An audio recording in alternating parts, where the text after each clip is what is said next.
Greenpeace a organisé ce rassemblement spontané pour exprimer premièrement notre solidarité avec l'ensemble des victimes du séisme et du tsunami au Japon, qui sont en plus victimes d'un très grave accident nucléaire.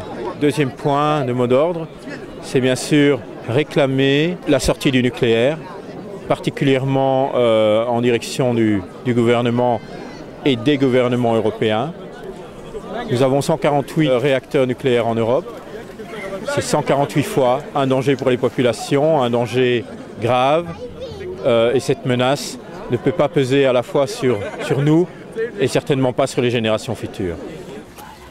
Actuellement, la situation reste particulièrement difficile et préoccupante au Japon. L'ensemble des réacteurs ne sont toujours pas sous contrôle, malgré les efforts importants des équipes sur place. Pour les prochains jours, le meilleur scénario serait qu'ils puissent remettre en état l'ensemble des systèmes de refroidissement, qu'ils reçoivent d'urgence de l'acide borique des États-Unis, de la France et de Corée du Sud pour freiner la réaction en chaîne qui est en cours. Scénario le plus négatif, c'est que quoi qu'il arrive, ils ne sont pas en capacité de faire redémarrer les systèmes de refroidissement. Dans ce cas-là, l'ensemble des cœurs des réacteurs, plus les déchets irradiés qui sont dans les piscines, vont continuer à se consumer, relâcher une énorme quantité de déchets radioactifs dans l'atmosphère, poursuivre les explosions, et donc on va être dans une situation totalement inédite. À Tchernobyl, il y avait un seul réacteur.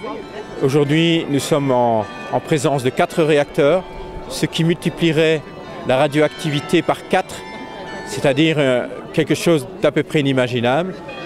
Il y a une usure naturelle de cette technologie. Fukushima, qui a 40 ans, on a d'autres centrales qui étaient plus jeunes, entre autres Fukushima 2. Elle n'a pas posé les mêmes problèmes que ceux que nous connaissons.